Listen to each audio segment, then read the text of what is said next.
ঘরে থাকা দুধ যদি ফেটে যায় তাহলে ভাবছেন কি করবেন? তৈরি করে নিন মজাদার এই স্পঞ্জ মিষ্টি। আসসালামু আলাইকুম সবাইকে, কেয়ার কিচেনে আপনাদের সকলকে স্বাগতম। আজকে আমি আপনাদেরকে তৈরি করে দেখাবো স্পঞ্জ মিষ্টি। ভিডিওর শুরুতেই বলে নিচ্ছি, যদি আমার ভিডিওটি ভালো লাগে তাহলে অবশ্যই একটা লাইক কমেন্ট করবেন, আর হ্যাঁ, চ্যানেলটি সাবস্ক্রাইব করতে ভুলবেন না। স্পঞ্জ মিষ্টি তৈরি করার জন্য প্রথমে আমাদের যা লাগবে তা হলো ছানা। এখানে আমি আধা লিটার দুধের ছানা নিয়েছি। আপনারা যদি বেশি মিষ্টি বানাতে চান তাহলে অবশ্যই দুধের পরিমাণটা বেশি নেবেন।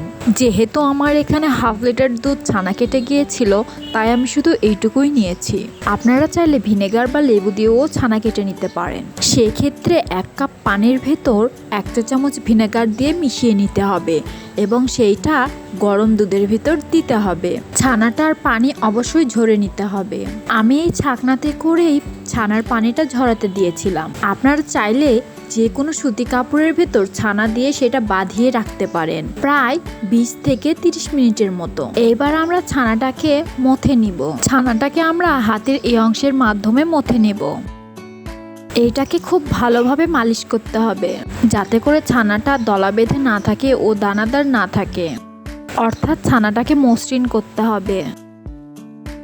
ছানাটাকে ভালোভাবে মথে নেওয়ার পর এর মধ্যে আমরা ময়দা মেশাবো, আর এখানে আমি 2 চা চামচের মতো ময়দা নিয়েছি।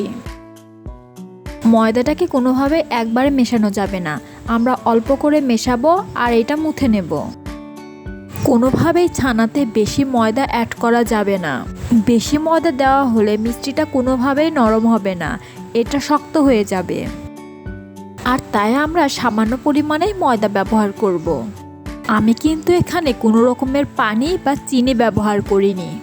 অনেকেই বলে, আপু আমি তো সবগুলো প্রসেসই ফলো করেছি, কিন্তু তবুও আমার মিষ্টিটা শক্ত হয়ে গেছে। আর এই মিষ্টিটা শক্ত হওয়ার কারণ হলো ছানাতে বেশি পরিমাণে ময়দা ব্যবহার করা। আমার ছানার ডোটা রেডি হয়ে গেছে, এগুলোকে আমি ভাগ করে নেব।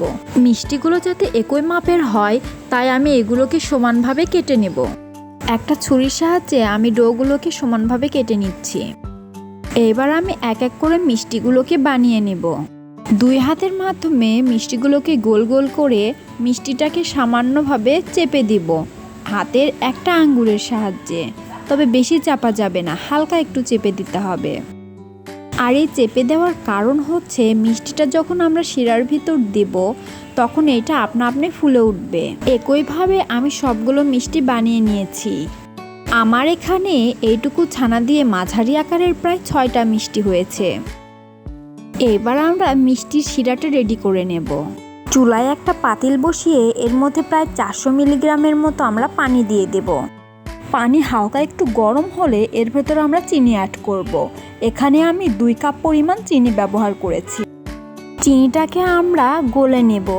যেহেতু এটা স্পঞ্জ মিষ্টি তাই এর শিরাটাকে বেশি ঘন করা যাবে না, এই শিরাটাকে পাতলা রাখতে হবে, তাই আমরা চিনিটাকে বেশি জাল করব না। এরই মধ্যে আমার চিনিটা গলে গেছে, এখন শুধু পানিটার বলক ওঠার পালা। চিনির পানি এভাবে বলক উঠলে এর ভেতর সাথে সাথে মিষ্টি দিয়ে দিতে হবে। আমি এখন মিষ্টিগুলো এক এক করে এর ভেতর দিয়ে দিচ্ছি। আমি এখানে মিষ্টিগুলোকে চামচের সাহায্যে দিচ্ছি। আপনারা চাইলে এই কাজটি সাবধানে হাতের মাধ্যমেও করতে পারেন। দেখুন এরই মধ্যে কত সুন্দরভাবে মিষ্টিগুলো ফুলেছে। আমার মিষ্টিগুলো হয়ে গেছে, এগুলোকে আমি চুলা থেকে নামিয়ে রাখবো ঠান্ডা হবার জন্য। তৈরি হয়ে গেল মজাদার স্পঞ্জ মিষ্টি। রেসিপিটি যদি ভালো লেগে থাকে এবং আপনাদের উপকারে আসে তাহলে অবশ্যই চ্যানেলটাকে একটা সাবস্ক্রাইব করবেন এবং লাইক দেবেন। আজকের মতো এখানেই বিদায় নিচ্ছি। আল্লাহ হাফেজ।